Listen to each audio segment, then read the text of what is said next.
అందరికీ శుభోదయం అండి. మళ్ళీ చక్కగా మనం అందరం కూడా సెప్టెంబర్ మాసంలోకి వచ్చేసాము. ఈ మేషరాశి వాళ్ళ ఫలితాలేంటో చూద్దాం.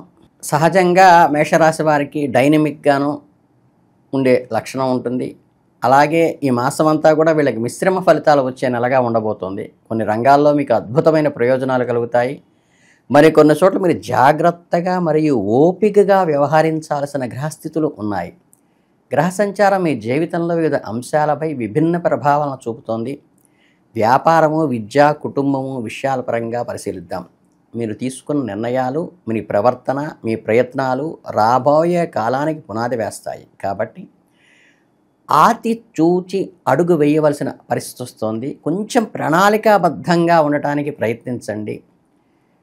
అందుకంటే దీనివల్ల ప్రతికూల ఫలితాలను తప్పించుకుని మనకు అనుకూలంగా మలుచుకోవచ్చు. కెరీర్ పరంగా మేషరాశి వారికి సెప్టెంబర్ 25 సాపేక్షంగా ఫలితంగా ఉంటుంది. మీకేంటంటే మీ వృత్తి జీవితంలో కొన్ని ముఖ్యమైన మార్పులు చోటు చేసుకుంటాయి. గ్రహ సంచారం కారణంగా మీరు సుదీర్ఘమైన పర్యటనలు చేయవలసి రావచ్చు. లాంగ్ జర్నీసు, విదేశాలకు సంబంధించినవి కూడా కావచ్చు. ఈ పర్యటనలో మీరు కొత్త అవకాశాలు, అనుభవాలు అందివస్తాయి. ఈ సమయంలో శారీరక, మానసిక అలసట కొద్దిగా కలుగుతుంది. అధిక పని ప్రభావము మరియు ఒత్తిడి ఎదుర్కోవాల్సి రావచ్చు.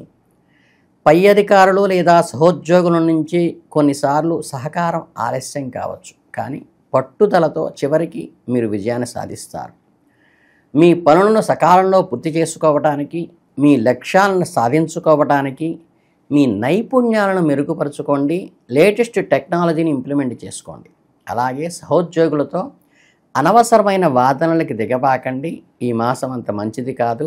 కోరల్స్కి దూరంగా ఉండండి. అందరినీ కలుపుకుపోండి.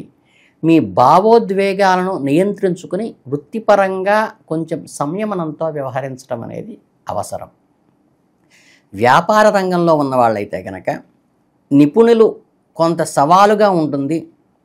భాగస్వామ్య వ్యాపారాల్లో ఉన్నవారు, అంటే ఈ పార్ట్నర్షిప్లో ఉన్నవాళ్ళు, ఈ పార్ట్నర్స్తో కొంచెం ఆచితూచి వ్యవహరించండి. ఎటువంటి పత్రాల మీద కూడా తొందరపడి సలహా తీసుకోకుండా సంతకాలు పెట్టద్దు. మార్కెట్లో పరిస్థితులను పూర్తిగా అంచనా వేసిన తరువాతే ఎటువంటి పెట్టుబడైనా పెట్టండి. వ్యూహాలను పునఃపరిశీలించుకోండి. ఒక్కసారి రికలెక్ట్ చేసుకోండి మీ ఎయిమ్స్ని, ప్లానింగ్స్ని. కస్టమర్తో సత్సంబంధాలు కొనసాగించడం ద్వారా మీ వ్యాపారాన్ని స్థిరంగా, స్టేబుల్గా ఉండేట్టు చూసుకోండి. ఎటువంటి పొరపాట్లకు తావివ్వకుండా మాట్లాడండి. కొన్ని చట్టపరమైన సమస్యలు తలెత్తేటువంటి అవకాశం ఉంది. కాబట్టి ఉద్యోగులతోనూ, మీ తోటి వ్యాపారస్తులతోనూ, కస్టమర్తోనూ సత్సంబంధాలు నెలకొల్పుకుంటూ ప్రతిదాన్ని కొంచెం తగ్గి సంయమనంతో వ్యవహరించి జాగ్రత్తగా బయటికి తెచ్చుకోండి.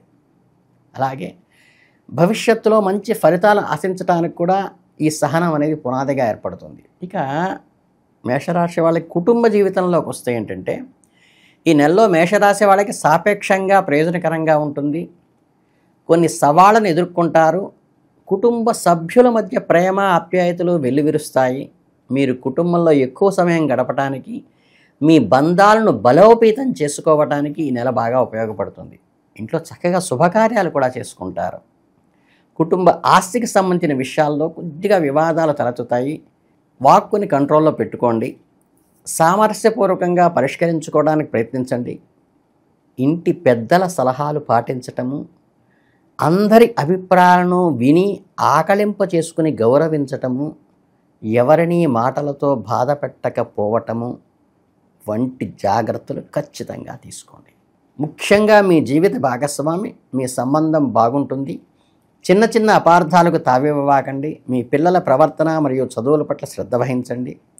అలాగే కుటుంబ సభ్యుల మధ్య ఐక్యతను కాపాడటానికి మీ వంతు సాయం మీరు చేయండి. మీ ప్రయత్నం మీరు చేయండి. మీ కుటుంబంలో శాంతి మరియు సంతోషాన్ని మీ ద్వారా నెలకొల్పారన్న గుర్తింపు రావాలి మీకు. ఇక శృంగార జీవితానికి వస్తే ఏంటంటే, ఒక భావోద్వేగాలకు రోల్ కోస్టర్ లాగా అప్ అండ్ డౌన్స్గా అనిపించినప్పటికీ మీ రాశికి 5వ అధిపైనటువంటి సూర్యుడు నెల ప్రారంభంలో కొంత బలహీనంగా ఉండటం వల్ల ప్రేమ సంబంధంలో కొన్ని సమస్యలు తలెత్తవచ్చు. వాదోపవాదాలు కూడా జరగవచ్చు. కానీ ఒకరినొకరు అర్థం చేసుకోవడానికి స్వయంగా ప్రయత్నించండి.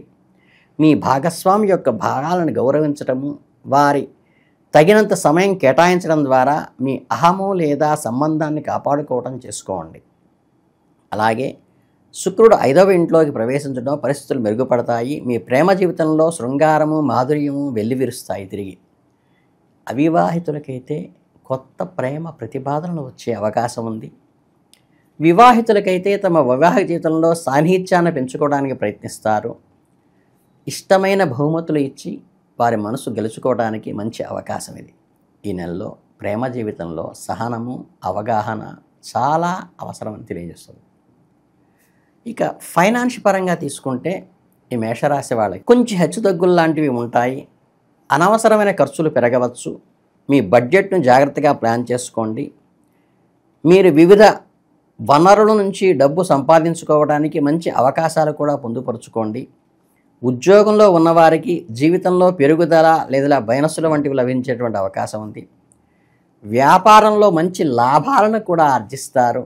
ముఖ్యంగా కుటుంబ సభ్యుల ఆరోగ్యము లేదా ప్రయాణాల కోసం లేదా రియల్ ఎస్టేట్ స్టాక్ మార్కెట్లలో పెట్టుబడులు పెట్టేటప్పుడు చాలా జాగ్రత్తగా ఉండండి.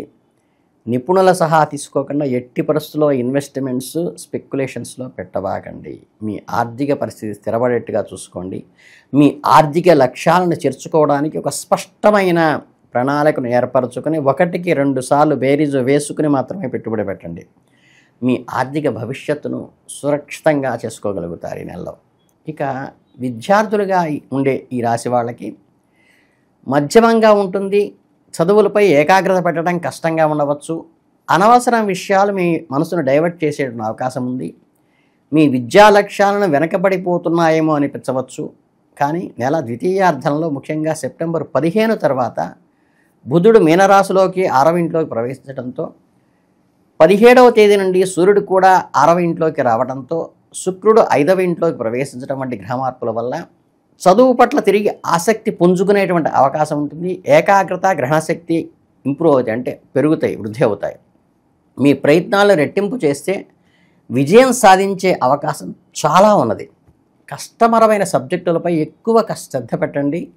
మీ సందేహాలను నివృత్తి చేసుకోండి. ఎప్పటికప్పుడు సమయ పాలన అంటే టైం మేనేజ్మెంట్ చేసుకోండి. విద్యార్థులు తమ ప్రయత్నాలను ముమ్మరంగా చేయాలి. కొన్ని అడ్డంకులు ఆటంకాలు ఎదురైనప్పటికీ కూడా నెల ప్రారంభంలో ఈ ద్వితీయార్థంలో మీ కృషి మిమ్మల్ని చివరికి విజయాలకి చేరుస్తుంది.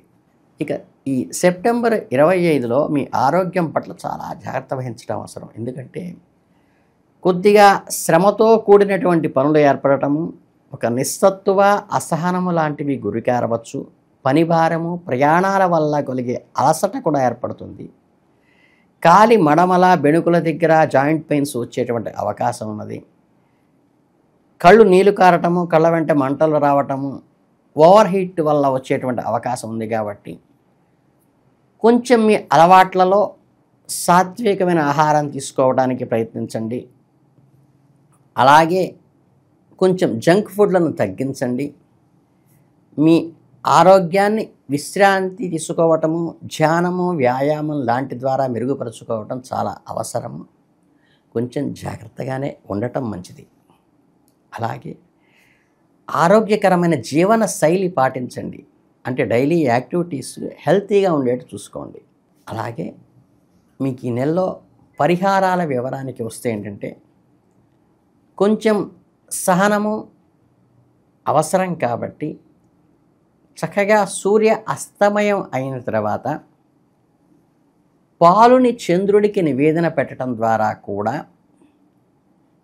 మనకి సూర్యుడికి ఉదయాన్నే అర్ఘ్యం ఇవ్వటము, నివేదన పెట్టడం అందరూ చేస్తుంటారు. అలా కాకుండా పాలని సాయంత్రం పూట వెన్నెట్లో కూర్చుని కృష్ణ నామాన్ని జపిస్తూ, లేదా రాధాకృష్ణుల బొమ్మ ఉంటుంది, వాటిని పెట్టుకుని వాటికి కీర్తనాపూర్వకంగా మనం అర్చన లాంటిది చేసి పాలని వెన్నెల పడేట్టుగా పాలు అక్కడ కనిపిస్తూ కనుక నివేదన పెట్టి ఆ పాలని స్వీకరించడం ద్వారా మనఃకారకమైన చంద్రుడు అనుకూలంగా ఉండి ఎప్పుడు ఎక్కడ ఏ రకంగా వ్యవహరించాలి, స్టెబిలిటీగా వ్యవహరించటం, సంయమనంతో వ్యవహరించటం, సమయస్ఫూర్తితో వ్యవహరించటము మీకు అనుకూలంగా చేస్తాడు. కాబట్టి ఈ వైవాహిక బంధంగా స్పౌస్ పరంగా వచ్చే క్లాషులను అవి నిరోధిస్తాయి.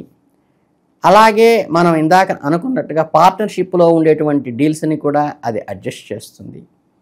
అలాగే దూర ప్రయాణాలు కూడా ఉండే అవకాశం ఉన్నది కాబట్టి ప్రయాణాలలో కూడా మన వాతావరణం చుట్టూ ఉన్నటువంటి హ్యాపీయెస్ట్ మూడ్లో ఉండేట్టుగా తయారు చేయడానికి మనఃకారకుడు చంద్రుడు కాబట్టి ఈ చిన్న రెమెడీ చేసుకోండి. చాలా ప్రశాంతంగాను ఆహ్లాదంగా ఉంటుంది.